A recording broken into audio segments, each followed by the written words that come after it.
Je n'aurais jamais imaginé te dire cela un jour, mais me voilà avec le courage de confesser la nuit la plus secrète, interdite et compliquée de ma vie. Ce jour-là, le jour où tout a changé, je pensais simplement éviter de passer mon 64e anniversaire seul. Mais il y avait bien plus derrière le désir d'Édouard de ne pas me laisser seule. L'attraction entre nous, ses sentiments interdits, et tout ce que nous avions réprimé pendant des années ne pouvait plus vraiment être ignoré. Et ce jour-là, tout a explosé. Laisse-moi te raconter tout depuis le début. Édouard était le beau-fils de Jonathan. Aujourd'hui âgé de 28 ans, il est sûr de lui, déterminé et capable de me captiver dès le premier regard. L'année où Jonathan est décédé, il venait souvent me voir, parfois restant plusieurs jours avec moi. Mais il y a 2 ans, il a disparu sans un mot. Pendant son absence, les moments que nous avions partagés sont restés enfermés dans les recoins les plus profonds de mon esprit. J'ai essayé de l'oublier, de repousser ses souvenirs, mais je n'y arrivais pas. Et puis ce jour-là est arrivé. Il a frappé à ma porte. Il a dit qu'il devait chercher des documents dans le garage, mais j'ai tout de suite su qu'il n'était pas venu que pour ça. Le regard d'Édouard était le même qu'avant, celui qui réveillait en moi toutes les émotions que j'avais enfouies, me laissant complètement désarmée. Lorsqu'il m'a montré des papiers à la main, j'ai compris qu'il y avait plus derrière cette visite, et j'avais raison. Le vieux gramophone qu'il avait placé dans le garage, celui que j'avais toujours voulu même du vivant de Jonathan, était là, avec mon disque préféré posé dessus. Les papiers n'étaient qu'un prétexte. Tout cela était pour moi. Quand j'ai vu ce gramophone, j'ai senti mon cœur sur le point d'exploser. Plus tard, Édouard est parti sans dire grand-chose, mais ce soir-là, il est revenu avec un gâteau à la main. Son sourire familier était toujours là, mais il y avait désormais quelque chose de plus profond. « Je ne voulais pas que tu passes ton 64e anniversaire toute seule », a-t-il dit. Et à cet instant, j'ai compris qu'il ne s'agissait pas que d'un simple anniversaire. Édouard s'apprêtait à m'offrir une nuit que je n'aurais jamais pu imaginer. Cette nuit-là, tout a changé, et maintenant je vais te raconter tout dans les moindres détails. Quand j'ai ouvert la porte et vu Édouard là, je n'étais pas préparée à ce que je voyais. Ce n'était pas une simple visite de courtoisie. Je l'ai ressenti immédiatement. Il tenait un gâteau délicat et portait un costume élégant. Le sourire qu'il affichait était différent, plus intense, plus chargé de sens. Édouard, désormais âgé de 28 ans, avait cette maturité mêlée à l'énergie de la jeunesse, ce qui le rendait incroyablement captivant. « Joyeux anniversaire, Bella », a-t-il dit. Sa voix, suffisamment chaude pour remplir l'embrasure de la porte, a à la fois surpris et éveillé quelque chose d'indescriptible en moi. C'était la première fois que quelqu'un se souvenait de mon anniversaire avec tant d'attention. « Je ne voulais pas que tu fêtes tes 64 ans seul », a-t-il ajouté, son sourire envoûtant s'élargissant. Ce soir devrait être spécial. Si cette histoire vous touche, rejoignez ma chaîne, abonnez-vous et activez les notifications pour en découvrir plus. Croyez-moi, ce sera l'une des histoires les plus envoûtantes que vous entendrez. Je voulais dire quelque chose, mais les mots sont restés coincés dans ma gorge. Édouard a déposé le gâteau sur la table basse et s'est approché de moi. « Mais, Bella », a-t-il murmuré en me regardant doucement, « ce soir pourrait être tellement plus spécial. Faisons-le comme il se doit, comme tu le mérites. Va mettre une belle robe, et faisons de cette nuit un souvenir inoubliable. » Au début, j'ai pensé refuser, mais son regard tendre et insistant a rendu cela impossible. J'ai hoché la tête et suis montée à l'étage. Une étrange excitation me parcourait alors que je gravissais les marches. En ouvrant mon armoire, mon regard s'est posé sur une robe noire que je n'avais pas portée depuis des années. J'ai passé mes doigts sur le tissu, puis je me suis placée devant le miroir. Avant d'enfiler la robe, j'ai retiré mon t-shirt, me retrouvant nue face à mon reflet. Ma peau est encore ferme et jeune. J'ai caressé ma taille, me suis légèrement penchée en avant pour observer mes épaules. Je suis vraiment séduisante, me suis-je murmuré. J'avais 64 ans, mais on aurait dit que j'avais défié le temps. Un sourire aux lèvres, j'ai enfilé la robe, et à cet instant, je me suis sentie réellement spéciale. En descendant les escaliers, une mélodie familière est venue jusqu'à mes oreilles. C'était ma chanson préférée.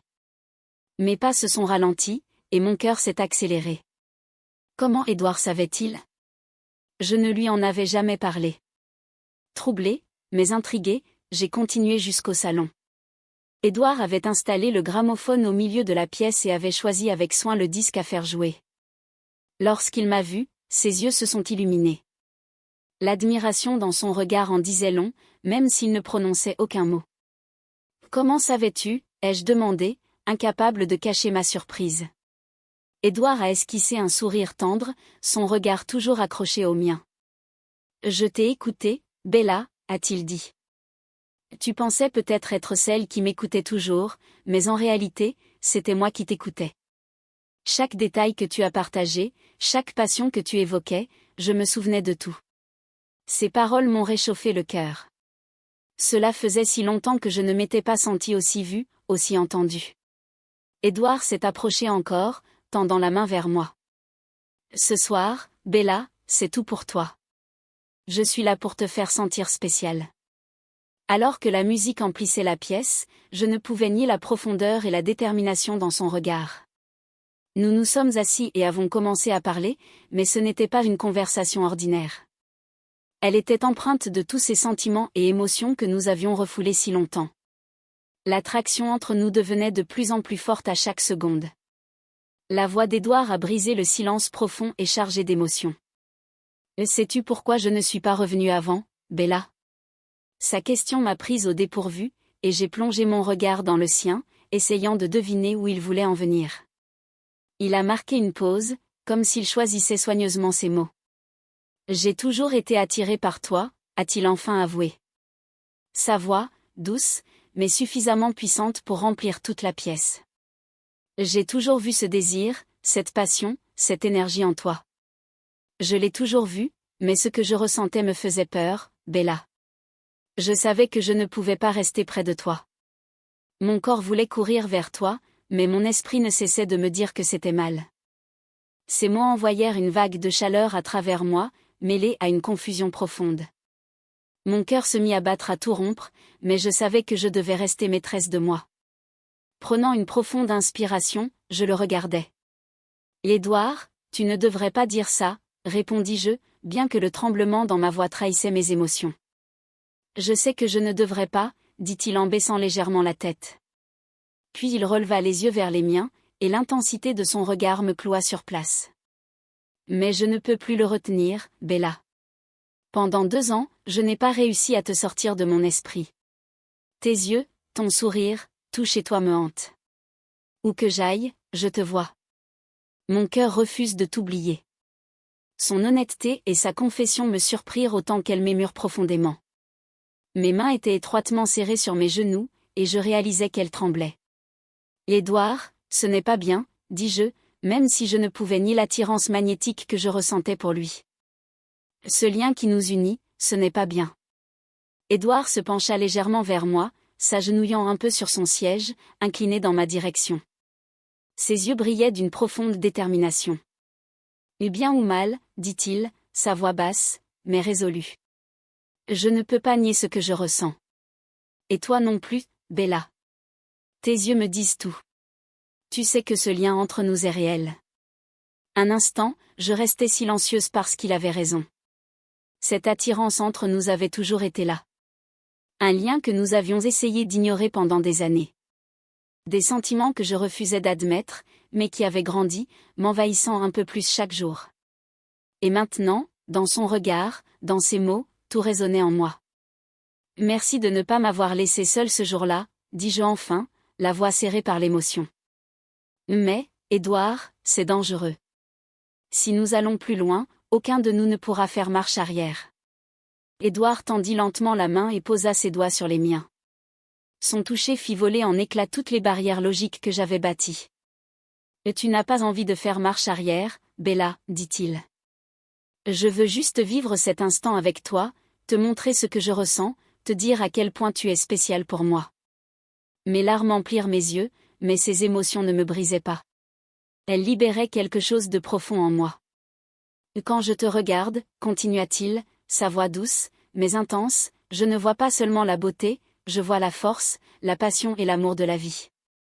Tu crois avoir 64 ans, mais pour moi, tu as toujours été la femme la plus jeune et la plus captivante, et ses sentiments, ils ne changeront jamais. Ces paroles brisèrent les dernières résistances en moi. Je pris une profonde inspiration et le regardai. Édouard, murmurai-je, la voix tremblante en me penchant vers lui. Et tu me vois comme personne ne m'a vu depuis des années, et je ne peux pas nier ça. Le silence qui suivit était pesant, mais il exprimait tout. Nous nous sommes simplement regardés, et dans ce silence, toutes les vérités que nous n'avions jamais dites se révélèrent. Cette attirance interdite entre nous était devenue indéniable, irréversible. Lorsque les lèvres d'Édouard touchèrent les miennes, tous les sentiments refoulés éclatèrent. L'émotion enfouie depuis des années remonta à la surface. Son baiser débordait de passion et m'obligeait à affronter tout ce que j'avais caché pendant si longtemps. Mais son intensité me terrifiait aussi. Une partie de moi résistait encore, me disant que je ne devais pas céder. Soudain, je me détachai de lui en prenant une grande inspiration. Édouard, chuchotai-je, la voix tremblante. Je ne savais même plus ce que je voulais dire. Perdu dans son regard, je sentais mon contrôle m'échapper. Mon cœur battait à tout rompre alors que je reculais, cherchant à mettre un peu de distance entre nous. Sans un mot de plus, je me précipitai dans ma chambre. Une fois la porte refermée derrière moi, je me regardais dans le miroir. Mes joues étaient rouges, mes yeux brillaient d'excitation et de confusion. Mes mains tremblaient encore légèrement. « Qu'est-ce que je suis en train de faire ?» murmurai-je pour moi-même. Mais au fond de moi, une voix persistante refusait de se taire. Une voix animée d'un désir écrasant. Je regardais plus attentivement dans le miroir, observant les légères rides sur mon visage, les signes du temps. Mon regard glissa ensuite sur mon corps encore ferme et jeune. J'étais encore sous l'effet de la flamme, un petit sourire troublé se dessinant sur mes lèvres. Et pourtant, cette prise de conscience ne faisait que compliquer davantage les choses. C'est alors que j'entendis le léger grincement de la porte. Je me retournai et croisai le regard déterminé d'Édouard alors qu'il entrait dans la pièce. Il ne détourna pas les yeux de moi, refermant la porte derrière lui et avançant. « Bella, dit-il, sa voix grave et assurée, je ne peux pas te laisser fuir. » Je le regardais sans réussir à dire un mot. Édouard réduisit l'espace entre nous, et une fois encore, ses lèvres se posèrent sur les miennes. Ce baiser approfondit tout, m'attirant plus loin encore dans un endroit où je n'avais plus aucun contrôle. Mes défenses s'écroulaient une à une. Je ne pouvais plus me retenir. Mes mains allèrent instinctivement se poser sur ses épaules. Édouard passa ses bras autour de ma taille, me rapprochant encore de lui. Sa chaleur enveloppa tout mon être, et ma respiration s'accéléra. Ses lèvres quittèrent les miennes pour descendre le long de mon cou, puis sur mes épaules. Mon corps réagissait à chacun de ces gestes sans la moindre hésitation. Pourtant, l'intensité de ce désir interdit me consumait complètement. Je reculais légèrement, non pour fuir, mais pour reprendre mon souffle lentement. Je saisis les bretelles de ma robe, et elles glissèrent de mes épaules. Le tissu tomba silencieusement au sol, s'enroulant autour de mes pieds. Je jetai un bref coup d'œil à mon reflet dans le miroir et sentis une vague de courage monter en moi. « Édouard, murmurai-je, ma voix à peine audible, je me livre à toi. » Ces mots allumèrent quelque chose dans ses yeux, un feu impossible à ignorer. Édouard commença à déboutonner sa chemise, ses doigts allant vite, presque fébriles. Lorsqu'il la laissa tomber, révélant son corps athlétique et puissant, mon cœur se mit à battre encore plus fort. Chaque partie de moi était attirée vers lui. Édouard posa à nouveau ses mains sur ma taille, me guidant doucement vers le lit. Lorsque je m'y allongeai, il me rejoignit, sa présence emplissant tout l'espace autour de moi.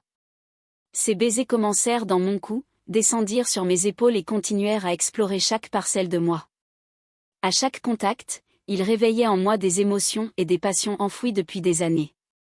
Ce moment marquait le début d'une nuit que je n'aurais jamais pu imaginer. Et je savais sans l'ombre d'un doute que plus rien ne serait jamais comme avant. Tout se passait si vite que j'avais l'impression que mon cœur allait exploser dans ma poitrine. Je regardais Édouard, incapable de cacher la confusion et la profondeur de mon désir. Jamais je n'aurais pu rêver de ça, soufflai-je, mais en cet instant, plus que tout, je le voulais. J'étais si excitée et remplie de désir. Édouard inclina légèrement la tête, un sourire doux et déterminé se dessinant sur ses lèvres. « Bella, dit-il, sa voix calme, mais si captivante qu'elle me figea. Nous l'avons toujours voulu tous les deux, mais à chaque fois, nous avons fui. Pas ce soir. Ce soir, nous ne fuyons plus. À cet instant, ces mots brisèrent mes dernières défenses. Je ne me souciais plus de l'endroit où cette nuit allait nous mener. J'étais prête à me perdre dans l'instant. Quelque chose de puissant surgit en moi, si intense que je fermais les yeux et agrippais le drap d'une main et le rebord de la table de chevet de l'autre. L'intensité me coupa le souffle. Mes yeux restèrent clos pendant 2 ou 3 minutes alors que je tentais de me concentrer uniquement sur ce que je ressentais. Quand j'ouvris enfin les yeux et fixai le plafond, Édouard était penché au-dessus de moi. Ses cheveux étaient en bataille et son front brillait légèrement de sueur. Alors que je pensais que c'était parfait, Édouard tendit la main et la posa sur la mienne, sur le lit. Tout semblait irréel, comme un rêve, et pourtant si vivant.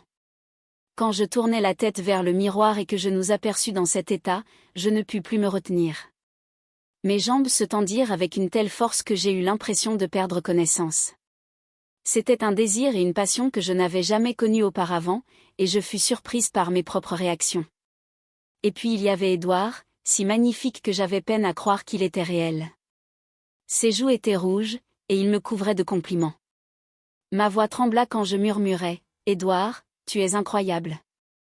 Vraiment, je ne veux jamais que cette nuit se termine. » Je vis l'excitation dans ses yeux grandir encore. De ma main libre, je la posai sur son torse, sentant les battements rapides de son cœur. « Je t'ai toujours voulu », avouai-je sans croire moi-même les mots qui franchissaient mes lèvres. Je n'arrive pas à croire que ça se réalise. Je fermai les yeux à nouveau, me livrant à cette chaleur qui envahissait tout mon être. À cet instant précis, une chaleur intense se répandit en moi. Édouard, le souffle irrégulier, s'effondra à côté de moi. Il se redressa avec une expression déterminée et attrapa son téléphone. Se tournant vers moi, il déverrouilla l'écran. « Bella, je veux te montrer quelque chose, dit-il. » Lorsqu'il me montra l'écran, mes yeux s'écarquillèrent aussitôt. C'était la photo d'un petit cottage au bord d'un lac.